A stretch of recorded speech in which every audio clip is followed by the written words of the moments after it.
Hey, we're back in the car again, and actually we're still going out to the Grand Canyon here in Arizona. Yeah, we were at the Southwest Region NMRA Convention, which was in Flagstaff. Right. Which is, well, it's right there at the Grand Canyon. Right. So they had chartered a train to take us out to the Grand Canyon, but the neat thing is they chartered it with a steam locomotive. Right.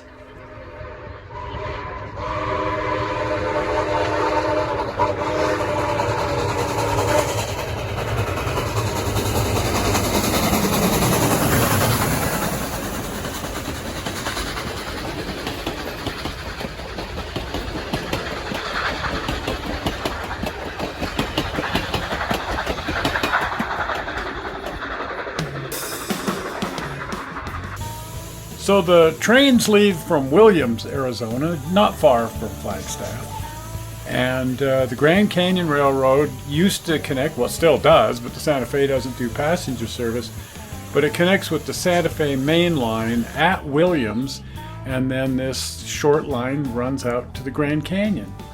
So it's now a scenic railroad, and I've always wanted to see the shops here. Oh, yeah. And they opened the shops. Isn't that cool? It was, holy cow, because they never opened these shops. So it was just a grand opportunity that we were able to tour the shops. I see 2 steam engines. Yes. If rain serves, and it never does, I've seen more steam engines on this railroad. Are there any others that are out of service or anything? These are the only 2 that Grand Canyon Railway owns. There are 2 other steam locomotives on the property, but they are not owned by Grand Canyon Railway. There's the Shay that's on display over there by the behind the hotel, between the hotel and the depot. That's owned by the Arizona State Railroad Museum Foundation, and it's just a display engine. And then there's the Manitou and Pikes Peak locomotive that's over behind the restaurant. Okay. That we just are storing for them until they want it back. Okay. And then, have there been other steam engines on the railroad? Yes. Yes, there have. So when they started the railroad in 1989, they acquired 4 steam locomotives from the Lake Superior Nispening, 18, 19, 20, and then 29. 29 is the only one that's still here. 18 and 20 got traded for the SPNS 539, which was a 282 Mikado from the Pacific Northwest. We had intentions of rebuilding it and putting it into operation, but we went into recession 2008. Xanterra bought the company. Everything changed. Steam locomotives were expensive, huge fuel. We cut back the steam program, and now with 49, 60, and 29, we really don't need more than 2 locomotives. So that locomotive was extraneous. So we sold it to a museum, and it's back in the Pacific Northwest in a museum, somewhere in southern Washington State. 18 and 20 got traded. 18 is now at the Colebrookdale Railroad in Pennsylvania. 19 and 20 are on display in different towns in Texas. I don't remember which communities, but they're on display there. Now this is some old footage that I shot in like 1990. Wow, that's a bit of time ago. With a video camera. Oh, yeah. Before digital cameras and stuff. But Mike Niederhauser and I came out and just rode the Grand Canyon, and it was a lot of fun.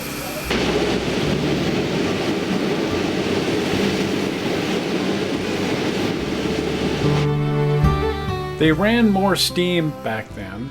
Now they run steam once a month. I think it's first Saturday of every month in the summer. So we're talking only about 4 trains a year. Wow. That run steam out to the Grand Canyon. So we were really fortunate to have our own personal train out to the Grand Canyon behind a steam engine.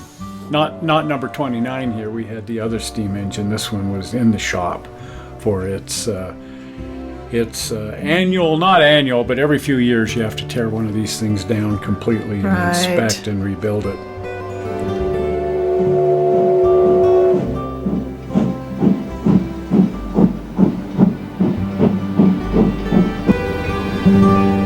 Wow, this is an interesting picture. Is this pulling into the station? Yeah, this is at the Grand Canyon. Oh. I love the Grand Canyon Depot, a log cabin station. Exactly.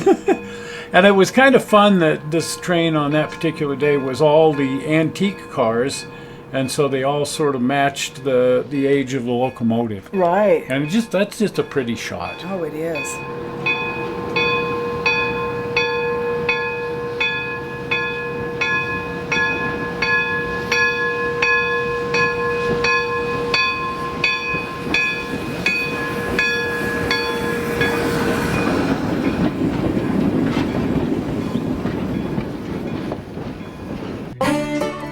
So this is the cab of the locomotive that's pulling our train, 4960. Wow.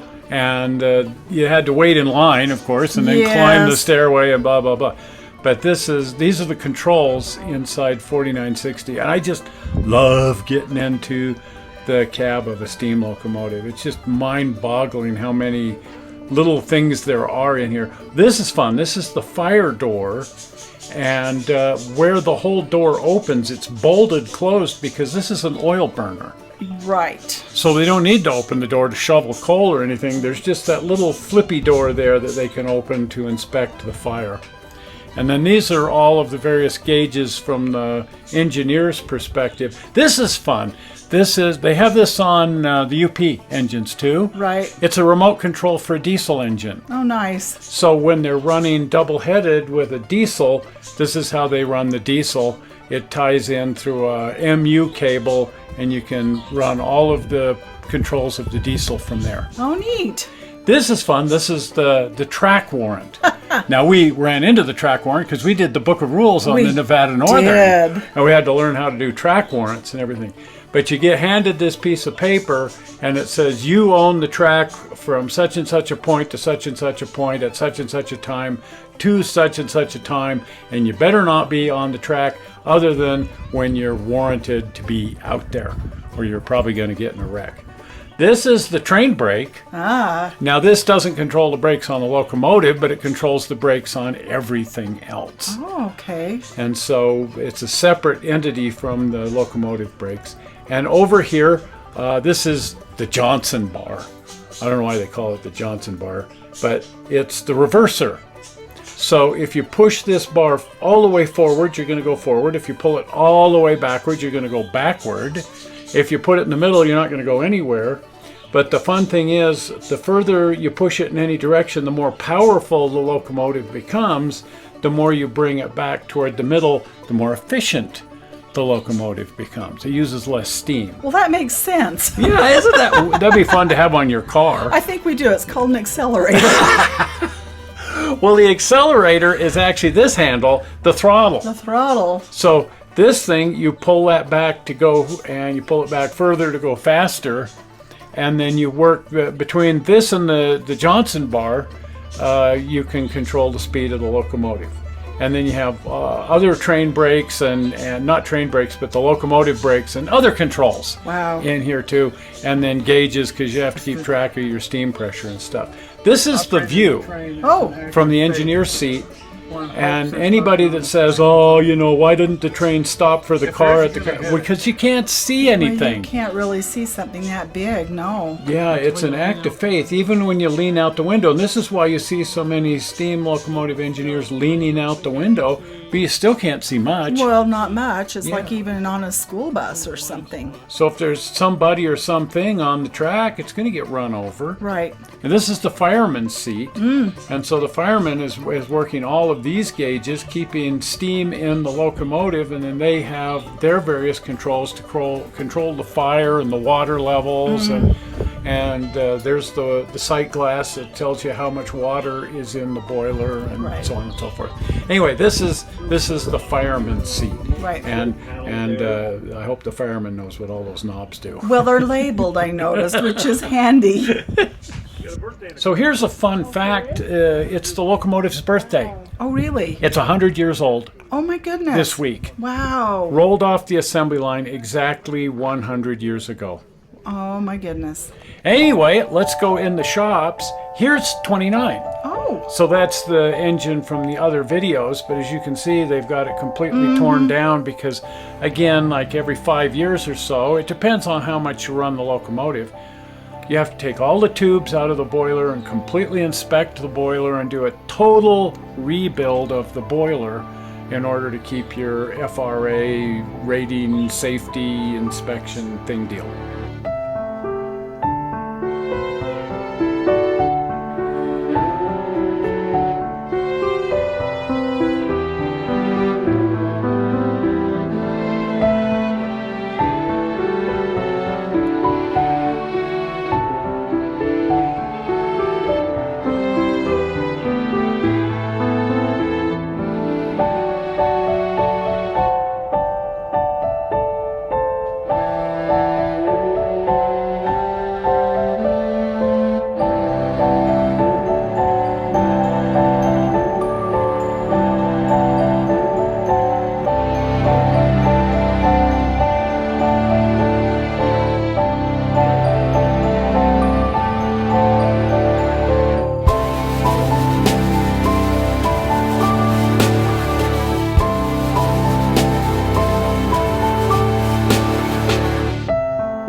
Well, here's our train. I hope we can figure out where we get on. Yeah, that's always a trick, isn't it? There's a lot of people and a lot of places to get on a train. And it's assigned cars, not assigned seating, but assigned cars. Yes. And as it happens, the convention had given us really nice seats in a really nice car, but we just weren't quite sure where we were supposed Where was to be. this nice car located? And in the meantime, I'm up here. I want to get pictures of the engine. And they're going, get on the train, and it's like, no, I'm enjoying taking pictures of the. But eventually, they yelled all aboard and actually meant it. And Yes. had to get on the train.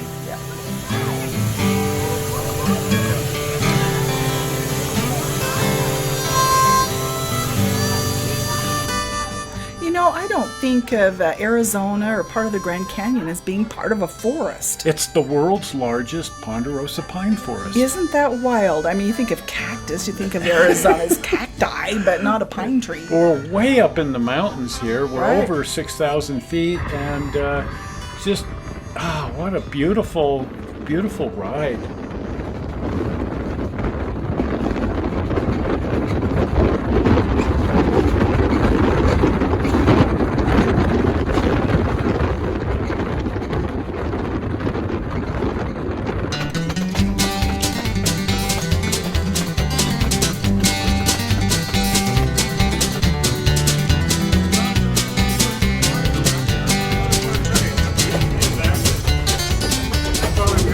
Quick clack and win. Yep. Or you can find one piece of quick clack and did well, the proper editor uses the whole filter on the wind filter.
Hi!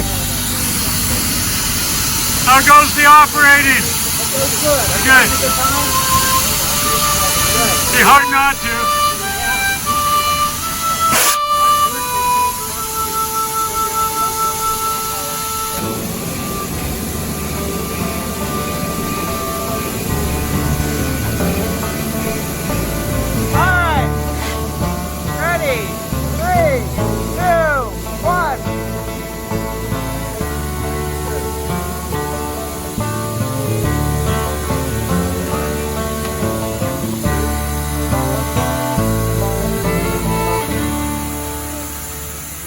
And then the idea that this steam train is taking you here.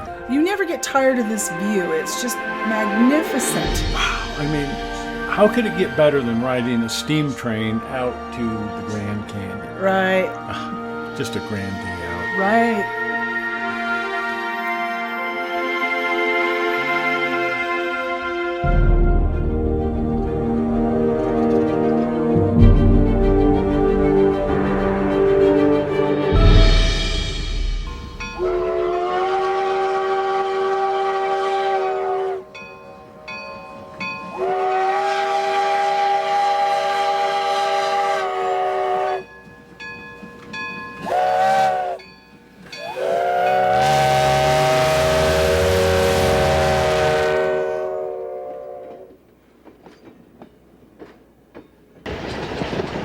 Anyway, if you've never been to the Grand Canyon, you might want to plan a trip. Oh, I would. Yeah. Again. Yes. And try to work it around that first Saturday of the month. Double check their schedule, but I'm pretty sure it's the first Saturday of the month when they run their steam train. Right.